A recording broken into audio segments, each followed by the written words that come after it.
Welcome to Given Fundzisa TV. Namuhla ngifuna ukukhuluma ngaphansi kwesihloko lesithi igift yakho ibalulekile. I think today sinebantu labaphila emhlabeni banema gift but abawasebenzisi. Sinema gift today siphila emhlabeni but asiwasebenzisi. Ngahle ngithi sinebantu laba focus kakhulu etukoma careers abo than ma gift abo. Bathathela phansi tiphiwo tabo bafocusa etukoma careers abo.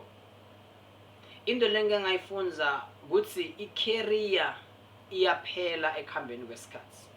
Uya retire ku career but awu retire ku gift yakho.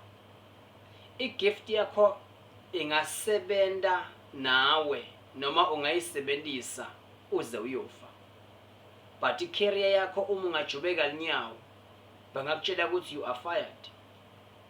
I-career yakho uma ungaphumaliswa manje bangakutshela ukuthi you are fired.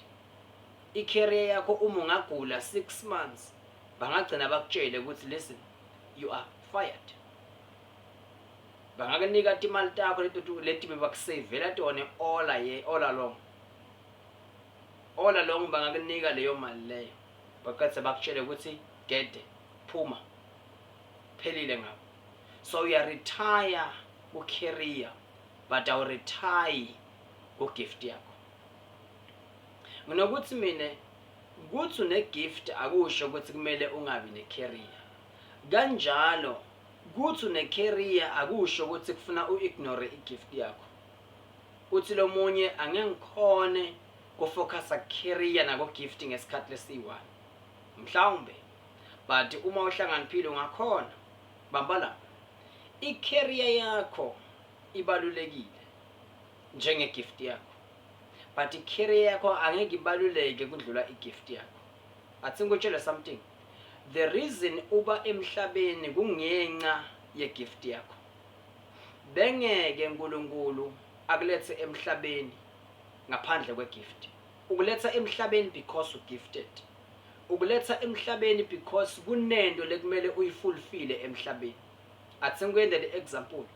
If bangakunika spam manje, ngiyaqabanga utobane lwadi ukuthi why bakuniketele spam.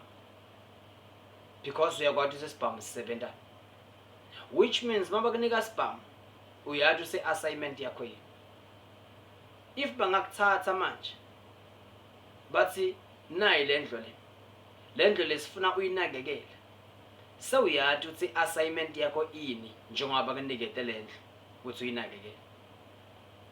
If manje bangathi given nayi ministry, sengiyathi ukuthi purpose yami ini because banginikete ini iministry. I-gift njalo ungadiscover i-gift yakho utoyati i-assignment yakhe emhlabeni. I-assignment basho i-purpose because i-assignment msebenzi lokufuna ugcina noma ufulfill, msebenzi lokufuna uyende, msebenzi lokufuna uaccomplish, msebenzi lone responsibility, into lokufuna uyiunderstand leyo. So utsinga i-gift ukuze ufulfille lokumele ukufulfille emhlabeni.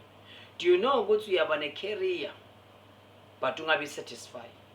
Uyaba ne career ungabi happy but ungazuthola igift yakho, uthola i-meaning, uthola sizathu, uthola i-purpose, uthola i-happiness ne-joy yokuba emhlabeni.